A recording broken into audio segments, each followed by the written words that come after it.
Obrigado pelo convite. Obrigado pelo convite. É sempre uma responsabilidade, como vocês sabem. Eu preferia estar no vosso lugar a ouvir alguém ministrar a palavra de Deus. E sabem que eu digo isto não é por dizer. Quem me conhece sabe que é isso que eu penso, é isso que eu sinto, é esse o meu procedimento. Mas também não me quero furtar a alguma responsabilidade que o Senhor me dá. Eh, e eu espero que aquilo que nós vamos considerar possa, de facto, ser de mais-valia e de grande proveito, espero eu. É essa a minha oração para todos vocês que me estão a ouvir. Eu, esta noite, quero-vos falar sobre a avaliação das pessoas. E ouçam bem isto que eu estou a dizer. Eu quero-vos falar sobre a avaliação das pessoas. E quando eu falo na avaliação das pessoas, estou a falar de uma coisa que algumas pessoas não gostam de fazer, que há muitas que fazem e que todas fazem, mesmo as que não gostam. Avaliar pessoas é uma coisa que nós estamos a fazer permanentemente. E eu quero que todos vocês reflitam sobre isto, porque isto é muito importante. E já agora, falando de avaliações, nós vivemos num mundo em que estão a ser feitas permanentemente diversas avaliações. Por exemplo, e só para citar alguns exemplos para vocês poderem estar enquadrados, são feitas muitas avaliações todos os dias sobre produtos. Sim, sobre produtos. Desde eletrodomésticos, automóveis, muito tipo de produtos que existem manufaturados e fabricados neste mundo, são feitas avaliações. São feitas avaliações para ver se aquilo corresponde de facto ao que está no folheto. Se realmente a velocidade da internet é aquela que os operadores da internet nos vêm vender cá a casa e dizem que a velocidade é X, quando de facto é Y. São feitas avaliações. As avaliações estão a ser feitas permanentemente muitos produtos para ver se realmente o automóvel que dizem que faz a média X não está a fazer de facto a média Y e por aí fora. São feitas avaliações também todos os dias aos restaurantes. O serviço de restaurantes está a ser avaliado todos os dias e na internet até existem sites dos próprios restaurantes e outros onde são colocados os índices das avaliações. Se tem um índice elevado, se tem um índice baixo, se tem um índice médio. E essas avaliações são feitas pelas pessoas, são as pessoas que as fazem. Também, como vocês sabem, cada vez mais são feitas avaliações sobre o desempenho profissional das pessoas. As pessoas que têm as suas profissões diversas, seja na administração pública, seja nas empresas, seja na vida militar, todos os profissionais são avaliados. E como vocês sabem, e portanto são a ser feitas avaliações, e normalmente estas avaliações são feitas anualmente. Também, e há avaliações que são extraordinárias. Também são feitas avaliações, como vocês sabem, aos alunos nas escolas. Os alunos estão permanentemente a ser avaliados. São avaliados permanentemente. Mas de todas as avaliações, são as mais correntes, são as trimestrais, não é? De trimestre em trimestre, eles têm avaliações e os professores fazem avaliações sobre o desempenho dos alunos nas escolas. Depois também nós temos as avaliações que são feitas aos militares, não na parte geral, mas na condição física. Sobre a condição física são feitas avaliações, e particularmente sobre a destreza física que os militares têm, e quem diz os militares dizem também os atletas, todos os atletas.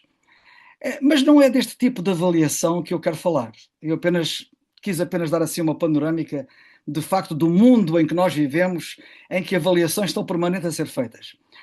Eu quero vos falar da avaliação que nós fazemos das pessoas, genericamente. É que nós que estamos aqui, e os que não estão aqui, estamos permanentemente a avaliar as pessoas.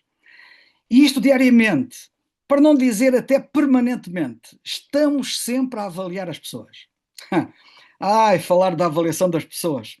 É muito importante nós sabermos avaliar as pessoas. E aqui é que está o problema.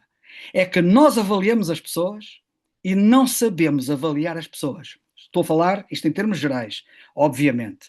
Mas se nós fôssemos fazer um teste, ou melhor, se o senhor nos fizesse um teste sobre a avaliação que nós fazemos das pessoas, provavelmente chumbaríamos todos, ou quase todos. Nós estamos sempre a avaliá-las genericamente. Se são boas, se são boas pessoas, se são más pessoas, se são pessoas assim assim. Nós temos vários escalões para catalogar as pessoas. na nossa consideração. E as pessoas depois podem ser sobreavaliadas, há muitas que são sobreavaliadas, outras são subavaliadas, e há ainda aquelas que são avaliadas justamente. E eu quero-vos falar sobre a avaliação do valor intrínseco das pessoas. Eu vou-vos fazer uma pergunta muito concretamente. Evidentemente, eu não quero que ninguém responda, mas vou-vos fazer a pergunta: como é que vocês me avaliam a mim? Qual é a avaliação que vocês fazem da minha pessoa? Pensa lá um bocado. Agora, agora vou-se concentrar em mim, ok? Só para avaliar. Concentrem-se em mim e digam lá o que é que vocês pensam de mim? Qual é a avaliação que vocês fazem desta pessoa que está aqui a falar-vos? Outra pergunta. Qual é a avaliação da pessoa que tu fazes que está ao teu lado? Sim, é em casa. A pessoa com quem vives. Ou as pessoas com quem vives. Qual é a avaliação que fazes dessas pessoas? Que avaliação fazes das pessoas que estão na igreja? Sim, quando te sentas lá, as pessoas estão ao teu lado lá na igreja. E quando a igreja se reúne. E de todas as outras pessoas lá da igreja. Que tipo de avaliação estás tu a fazer às pessoas que estão na igreja? E já agora, e no trabalho? As pessoas com quem trabalhas, os teus colegas, os teus chefes, os teus subordinados, enfim, aquelas pessoas com quem te relacionas no trabalho, que avaliação fazes tu às pessoas com quem convives? Com quem trabalhas? Com quem vives? Com quem te relacionas? Seja em que área for, em que domínio for, eu estou a citar apenas alguns exemplos como exemplo. Já agora, qual é a avaliação que vocês fazem dos condutores de automóvel que vão na estrada? Sim, quando vocês vão para o serviço e há aquele indivíduo que faz uma ultrapassagem assim meio perigosa, e qual é a avaliação que tu fazes? Bem, estão todos a ver? Já estão todos a pensar? Muito bem. A tua avaliação que tu fazes a meu respeito, e eu comecei por mim, a avaliação que tu fazes a meu respeito é igual à avaliação que tu fazes das outras pessoas? É uma pergunta. E quero que tu penses bem nela. E eu disse, que avaliação fazes acerca de mim? E a outra pergunta que agora faço é, a avaliação que tu fazes a meu respeito de mim é a mesma avaliação que tu fazes da pessoa que está ao teu lado?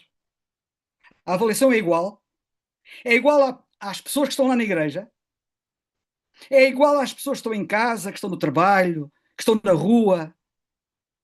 Sim, mesmo aquela pessoa que quando tu vais a caminhar e está a pedir uma esmola porque é cega ou porque não tem emprego ou por outra razão qualquer, a avaliação que tu fazes dela é a mesma que tu fazes de mim?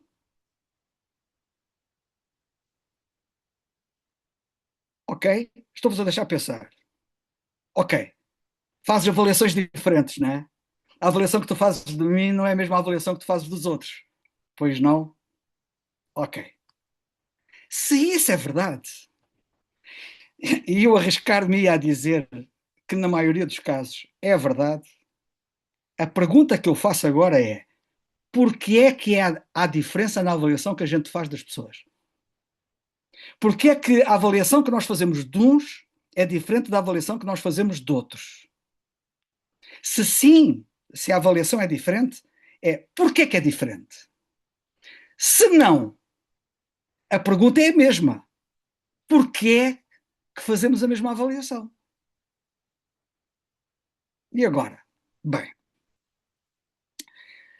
nós precisamos de olhar para o Senhor Jesus Cristo para podermos avaliar corretamente quem quer que seja.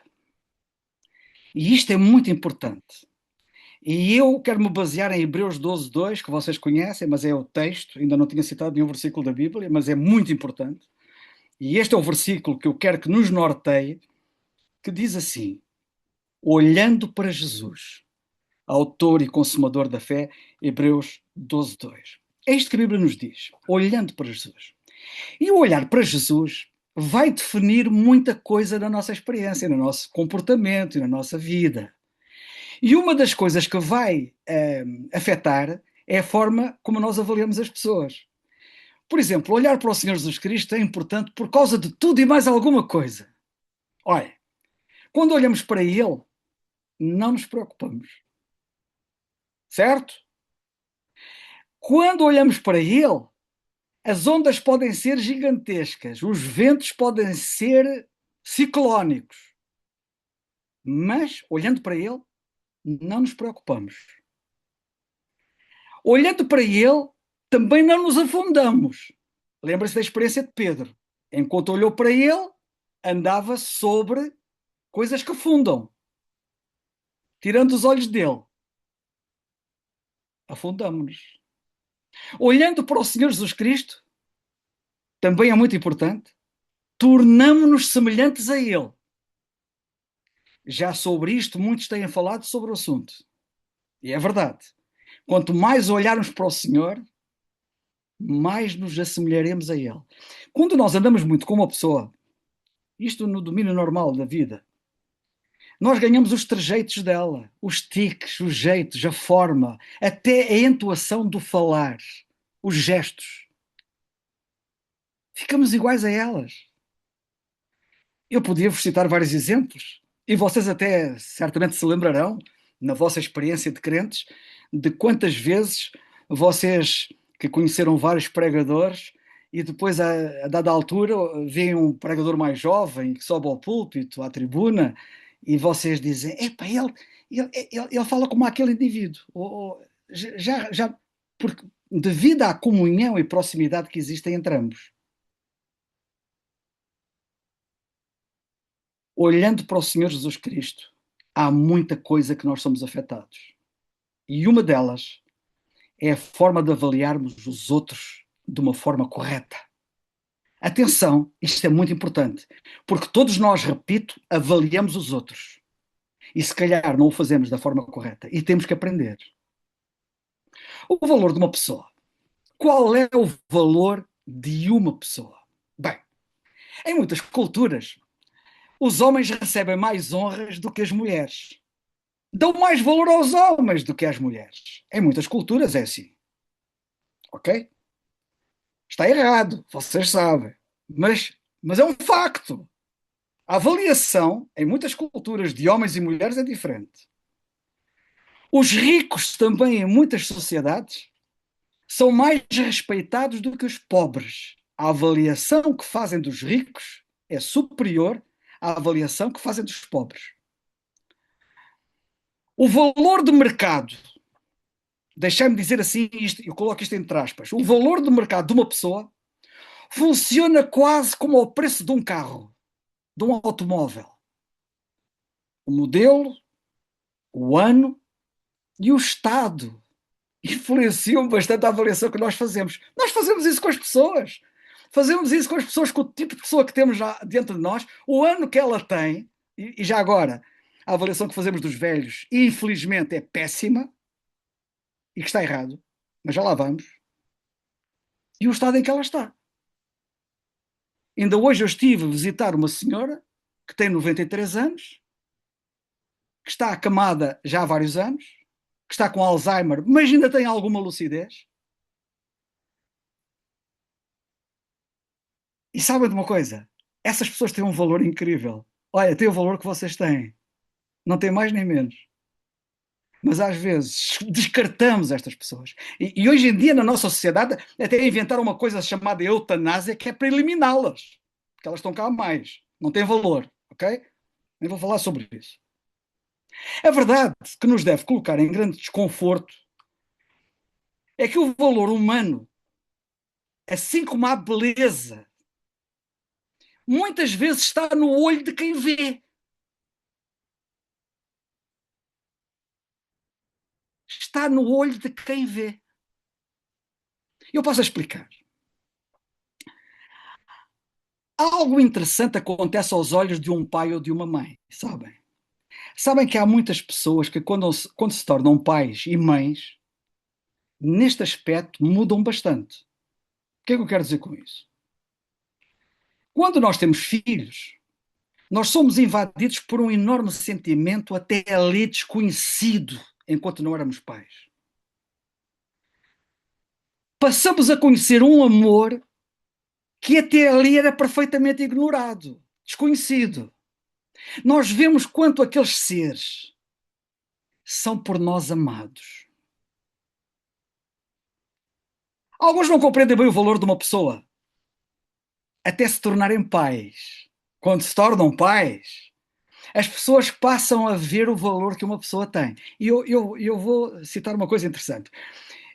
No domingo passado, eu falava com o Nuno, o meu genro, que está aí convosco e que está aí também na reunião, acho eu. Falava com o Nuno, ele ia de viagem com a família e depois falávamos ao telemóvel. E tivemos ali uma grande conversa enquanto eles estavam a viajar e estávamos a conversar. Evidentemente que o automóvel tem mãos livres, né? Portanto, o carro também recebe chamadas e não afeta a condução. E estava a falar com o Nuno no domingo passado e notem uma coisa, e quando eu falei com ele, eu já tinha ideia na minha cabeça de vos falar sobre isto. Portanto, não foi o facto de eu falar com o Nuno que me fez falar sobre isto. Aliás, eu até lhe disse a ele, olha, a propósito, eu, na terça-feira, se Deus quiser, vou tocar neste assunto. Portanto, esta conversa que eu tive com ele só veio ajudar. E ele disse-me a mim que ouviu na rádio dizer que um estudo efetuado, eu até já fui ver aqui à internet e já vi que na internet também está. Um estudo efetuado levou à conclusão que criar um filho custa, grosso modo, 350 mil euros. Há variantes, depende de vários fatores, mas 350 mil euros é quanto custa criar um filho. E então, de brincadeira, ele virou-se para mim e disse-me assim: levo aqui mais de 10 mil euros comigo. Levo aqui mais de 10 mil euros comigo. E para este quadro eu pensei: se o diabo viesse propor-lhe um negócio para comprar a alma deles, dos filhos, quanto é que o Nuno pediria pela alma deles? Ele até me disse assim: por nenhum valor. Imaginem estas propostas hipotéticas que eu vou passar a citar. O diabo oferece a ganhar a um pai a maior lotaria do mundo em troca da vida do filho. Ele aceitaria? Ou oferece os rendimentos da vida da família mais rica do mundo por esse filho? Ele aceitaria? Ou,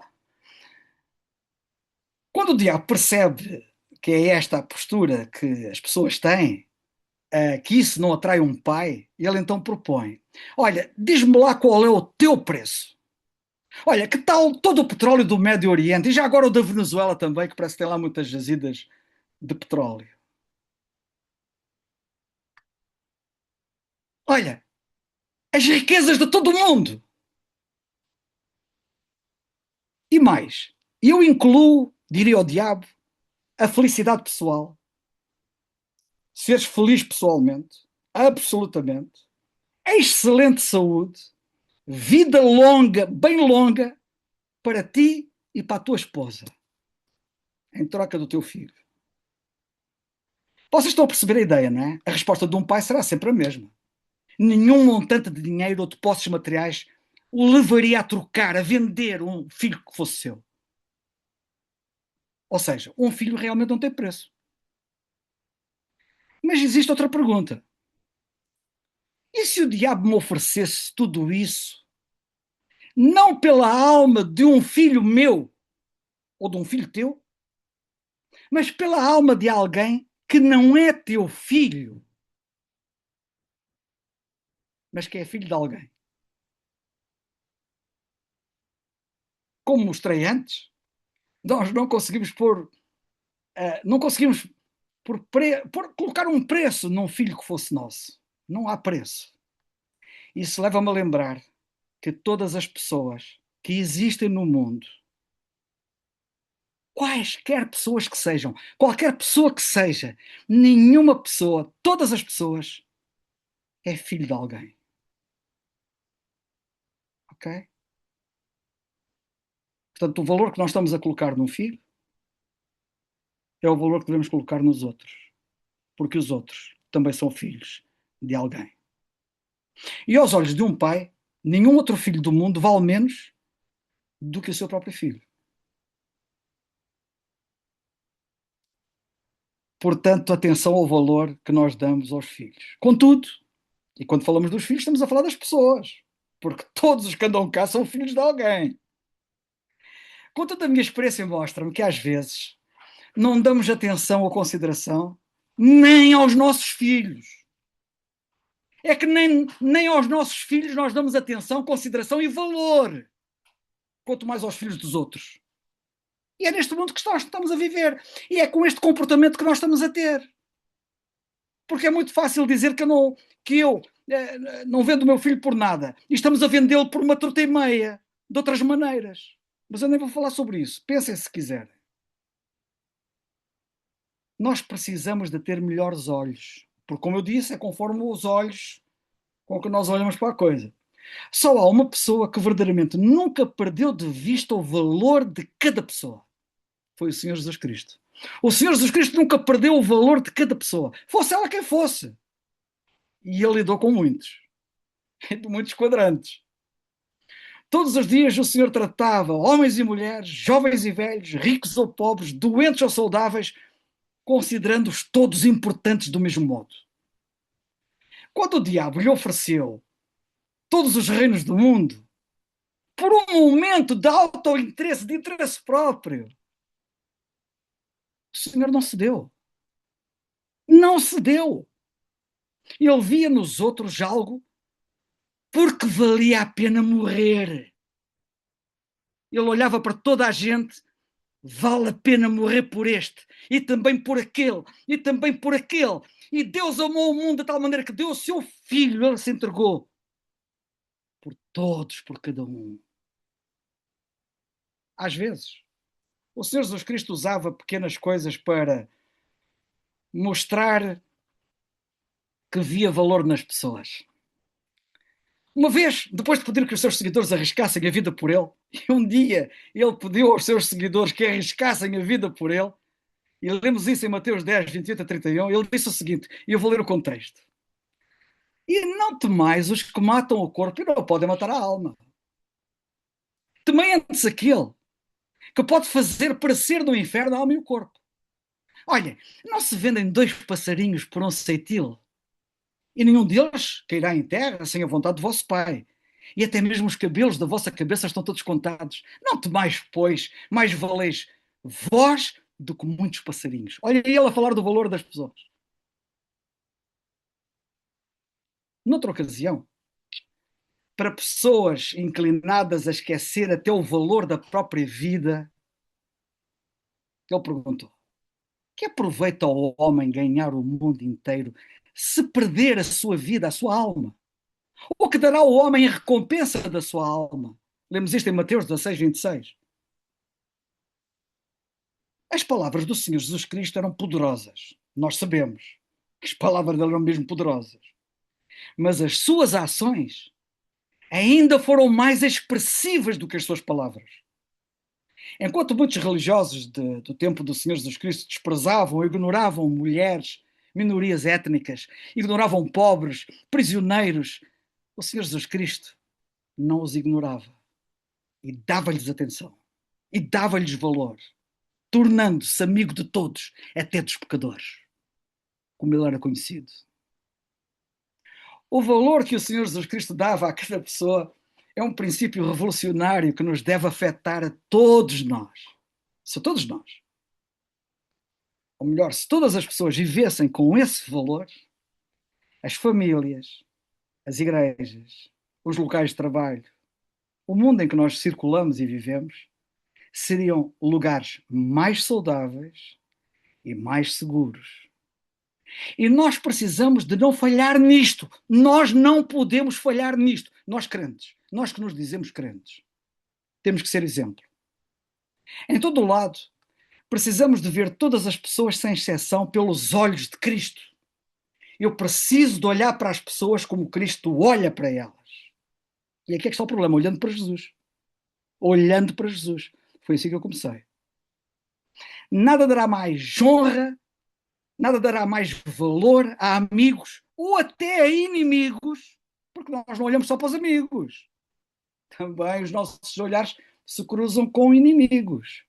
E nada dará mais honra ou valor, tanto a amigos como a inimigos, do que tratar qualquer pessoa como alguém por quem Cristo morreu. É que Ele morreu por todos. Medita bem naquilo que está escrito, e eu passo a citar em Romanos 14:15. Atenção, hein? Atenção, nesta relação. Mas se por causa da comida se contrista teu irmão, já não andas conforme o amor. Não destruas por causa da tua comida aquele por quem Cristo morreu. Notem bem, reparem que para valorizar e não desvalorizar alguém, que era o que acontecia, era o desvalorizar alguns, neste caso, por causa da comida, para valorizar a pessoa, ele disse: não destruas aquele por quem Cristo morreu. Isto faz toda a diferença. Porque em Cristo morreu, valoriza a pessoa. Porque em Cristo morreu, valoriza todas as pessoas, sem exceção. Porque a Bíblia diz que ele morreu por todos. Lemos isto em Romanos 14:15. Mas mais, outra passagem nesta relação. Em 1 Coríntios 8, 9 a 11, nós lemos assim: vede, diz o apóstolo Paulo, que essa liberdade não seja de alguma maneira escândalo para os fracos. Nós temos uma enorme liberdade. Como é que a usamos? Vede que essa liberdade não seja de alguma maneira escândalo ou tropeço para os fracos. Porque se alguém te vir a ti, que tens ciência, conhecimento, sentado à mesa no templo dos ídolos, não será a consciência do que é fraco induzida a comer das coisas sacrificadas aos ídolos? E pela tua ciência, pelo teu conhecimento, essa pessoa parecerá o irmão fraco, pelo qual Cristo morreu. Reparem aquele, o tal que é fraco, o tal que não tem conhecimento. Cristo morreu por ele, como morreu por mim. Ele tem mesmo valor. O apóstolo João foi um dos amigos mais próximos do Senhor Jesus Cristo nos seus 3 anos de ministério público, como vocês sabem. Há quem diga, e bem, e eu concordo, que ele terá sido o único que ouviu o coração do Senhor Jesus Cristo bater, visto que ele se reclinava sobre o seu seio. Ele era o mais próximo, de facto. O círculo ia-se apertando dos mais próximos, desde os 70 aos 12, aos 3, a João. Ele era o mais próximo, sem dúvida.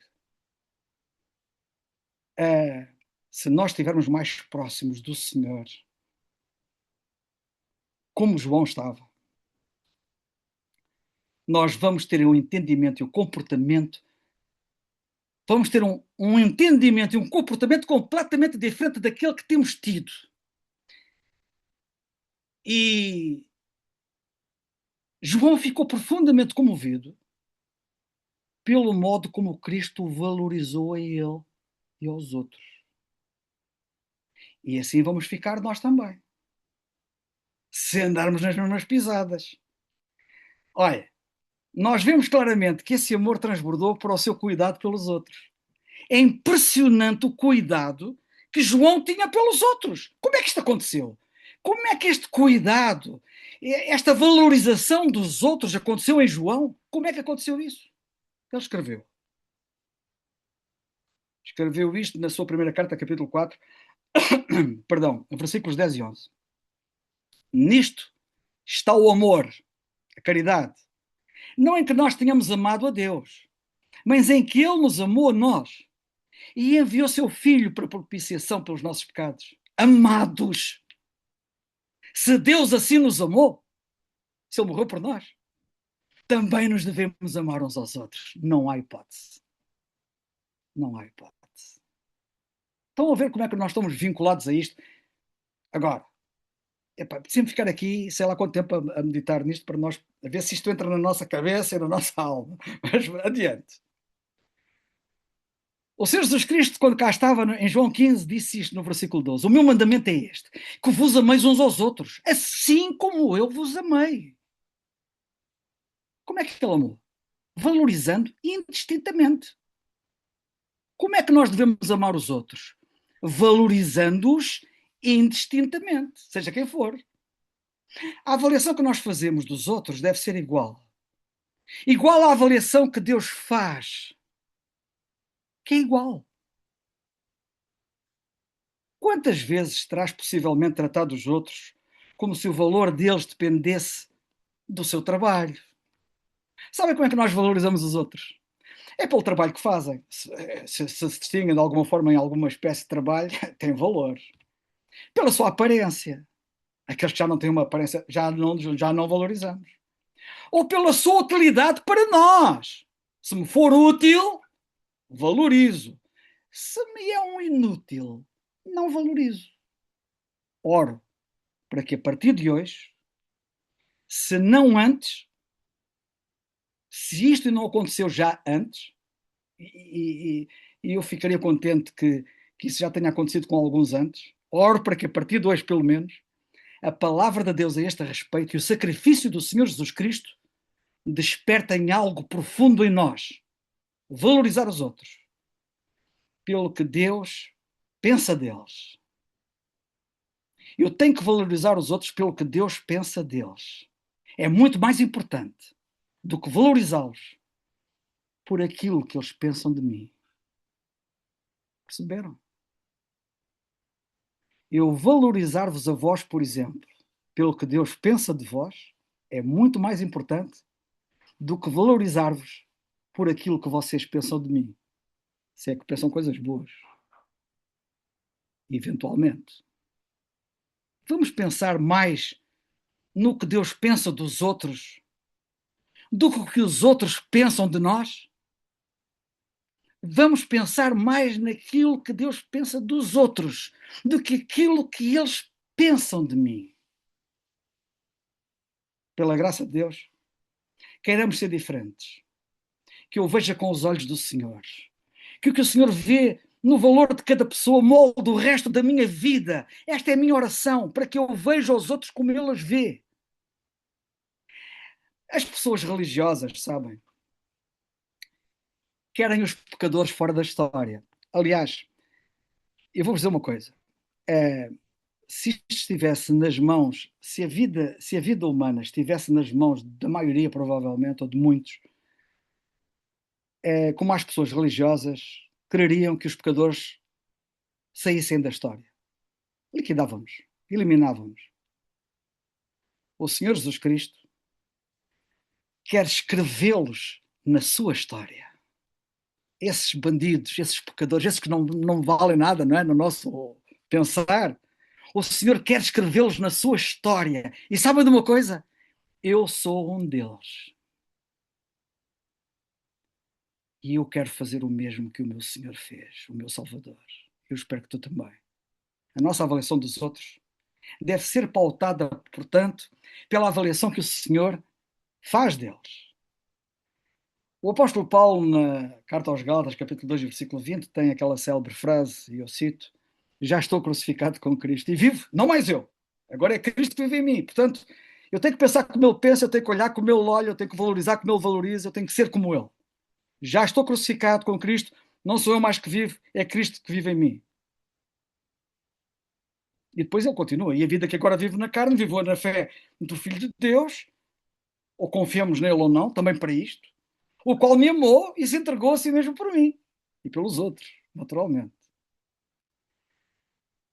Eu vou terminar com uma frase do Sir Isaac Newton. O Sir Isaac Newton um dia disse isto, e eu quero que vocês pensem bem nestas palavras que ele disse. Se vi mais longe, foi por estar sobre os ombros de gigantes. Queira o Senhor que a gente veja mais longe do que aquilo que a gente tem visto, porque estamos nos ombros do maior gigante, que é o Senhor Jesus Cristo. Que assim seja.